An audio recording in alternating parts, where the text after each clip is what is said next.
The biggest threat for civilization today is not global warming.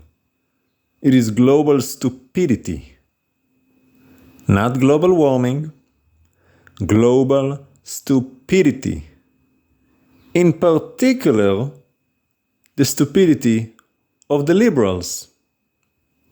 Because liberals always lead to death. There's a big difference between liberty and freedom. Sure, you say, give me liberty or give me death, but you don't know what you're saying. So let me explain the difference. First and foremost, freedom is the right to live out of bondage, not to be a slave to a man, a beast, or a system, but to actually live life according to the purpose for which it was intended. To have safety, to reap the benefits of your labor, to have autonomy. That is freedom. Liberty, on the other hand, is a philosophy that goes against tradition and, above that, traditional moral values. Values in general. It challenges what is by saying it doesn't have to be. But liberty, liberalism, doesn't come to deliver you from oppression necessarily, but to deliver you from a strict law that prohibits you from doing what you will. Because liberty in its essence says, do as you will. And what is do as you will? There is no law. Anarchism. But we have to be clear and precise about this because not all liberals are the same. Because liberty has no foundation. It is a sliding slope. It is a steep slope. Leads all the way down to death.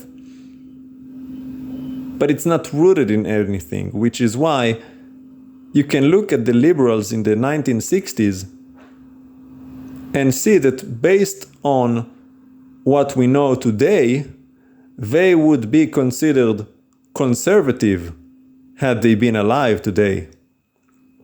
Because what they were protesting back in the 60s was civil rights movement, the end of segregation between Afro-Americans and white Americans, minimum wage, unions, limit the control of government.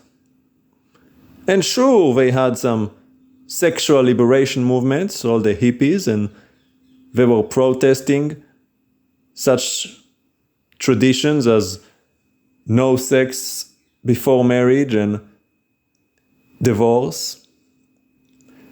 But then again, you look at the current state of affairs. I mean, boyfriend, girlfriend is pretty much the norm. Nobody thinks twice.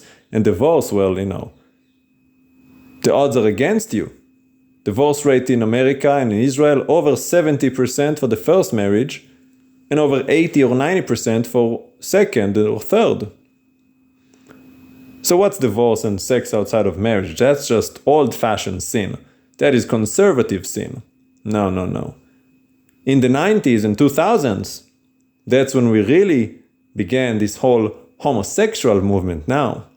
Forget the old sin, that's conservative. The new liberals are the ones who advocated same-sex marriage, same-sex sex. And you saw the rise of pride, homosexuality. Now, of course, later came all the transgender movement. That didn't come at the same time, First, you had to kind of acknowledge, you had to be eased into it before the new liberals rose up with the transgender movement. And of course, that was again in early 2000s. We're in 2025. A long time has passed. And then, of course, in 2019, you had a British woman who married her dog. Oh yes, I'm not kidding you.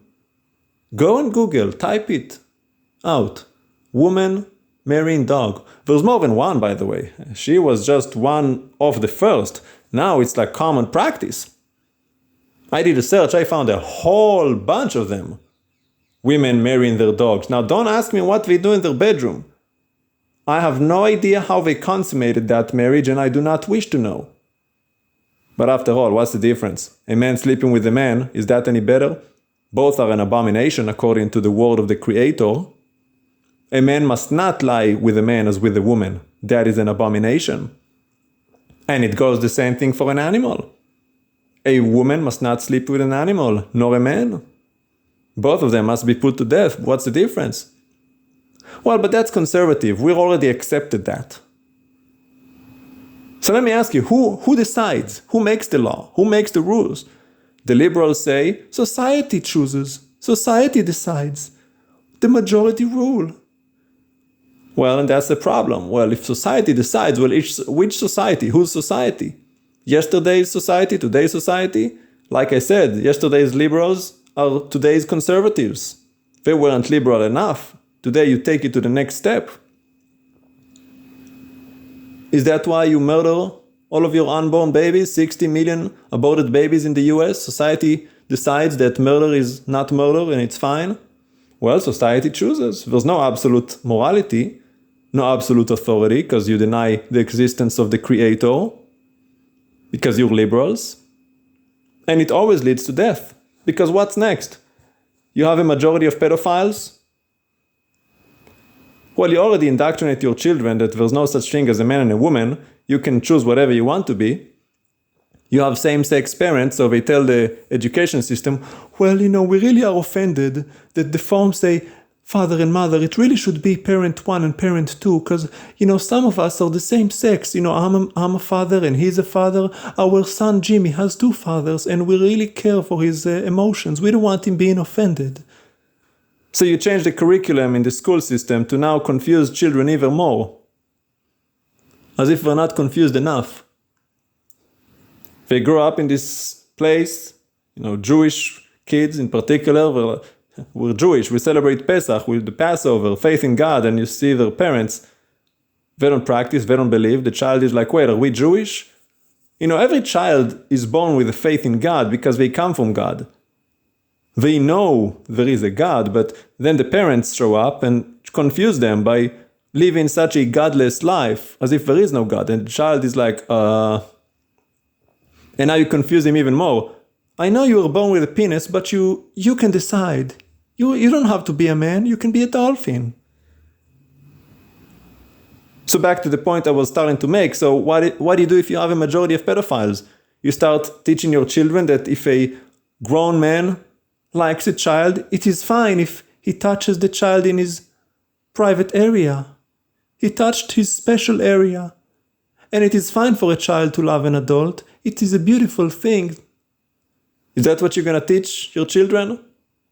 And the answer is obviously yes, because that's liberty, that's liberalism, that's what you do. You keep pushing the bar all the way until you fall off the cliff, because there's no boundaries, there's no limit to stupidity. It's not rooted in anything. Interesting, isn't it? How stupidity works.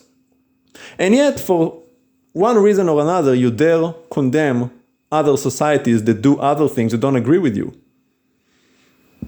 Why are you condemning Hamas for?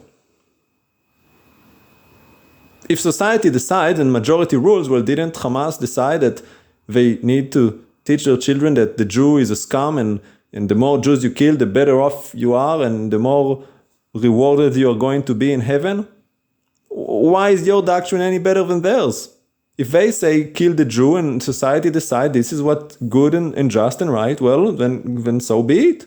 in their society, they are heroes.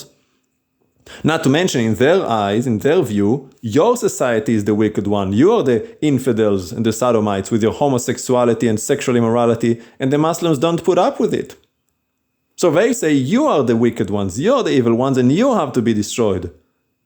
Who are you to tell them any different? Who are you to point the finger and condemn them? If society chooses, and there is no absolute morality and absolute authority by the creator of heaven and earth, the maker of mankind, well, why is your values better than theirs?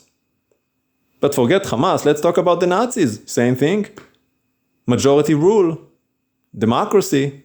Hitler rose to power by election, the majority rule. Society has decided the Jew is a rat, is a virus, must be exterminated. Who are you to complain? That's their society, that's what they voted, that's what they decided. Society chooses, society rules, democracy, liberalism. So be it. Don't complain about what Hitler does, especially you Americans, after what you've done to the Africans. You chose, you voted, the African needs to be a slave to the white man. Why? Because that's what society chose. That's liberty for you. Liberalism always leads to death. There is no stop to this madness. The next generation, already born into this static quo of the craziness that the last generation left behind, they're going to take it another step further. So, like I said, forget marrying your dog. We're going to have sex with animals. We're going to have all kinds of crazy things in the street. We elected dog as a president. Why not? It's not rooted in anything. And that's the lie that all of you liberals have bought into. And who was the first liberal? You listening to this? The first liberal who ever existed. The serpent at the tree. Oh yes. Remember what he said? Did God really say? You will surely not die. God knows that if you eat from this tree of knowledge, good and evil, you will be like God.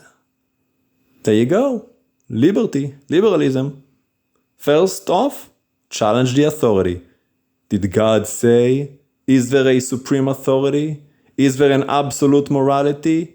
Did he really say? Is there really a God? You're not gonna die. You can do what you want to do. And you can be as God. You get to choose what's good and what's evil. Do as you will. That's liberty. It all started from the serpent. And of course, they listened to the serpent, the first liberal, and they died. You know, man was not created to die. We were supposed to live forever in the image of the eternal God. But they rebelled and they were kicked out of the garden, prohibited from eating the tree of life. Hence, death came into the scene. Because of sin. And you can see how the first generations lived to be 900 plus years. And here we are, barely living 80. And even that is an extension, right? I mean, Middle Ages, a 40-year-old was considered an old man. Now you got all kind of false prophets and messiahs, modern healthcare, technology, as was prophesied in the book. The word of God is true. You're not going to get around it. His absolute morality is absolute. His judgment is concise and true. You want to destroy yourself? He gives you the green light. He says, go, but I'm going to judge you because he is just and right. He told Adam, the day you eat from this, you will surely die. What difference does it make? Did God really say? Says the liberal. There is no God, says the liberal. It's the religion of the devil. And so many of you have followed in his footsteps. Well, that's your choice. Don't say you were not warned. Don't say you did not know. You were told Eliyahu was coming, and yet when he came, you did not listen. You were told Mashiach is coming, and when he came, you did not listen. The Lord sent prophet after prophet after prophet, you do not listen. We give you a good message to encourage you about the love of God, you do not repent. We give you a dire message about the judgment of God, you do not repent. What else is there to do with you but to judge you? Because you already stand condemned. It's not like we condemn you. You already are condemned for the very fact you did not believe and trust and repent. Yeshua came to atone for sin. He said, I paid your penalty. I paid your debt. I closed the account. You just have to trust, receive, and change your way. He paid it all. You don't have to pay. You just have to repent and stop adding more to your charges. Stop this madness. But you don't care because you love darkness. You love pushing the limit. You love marrying your dogs and your daughters, promoting all kinds of wicked things and evil deeds under the sun. And that's your choice. And you're going to face the judgment of your actions. Repent. Because the greatest threat to civilization is not global warming, but global stupidity.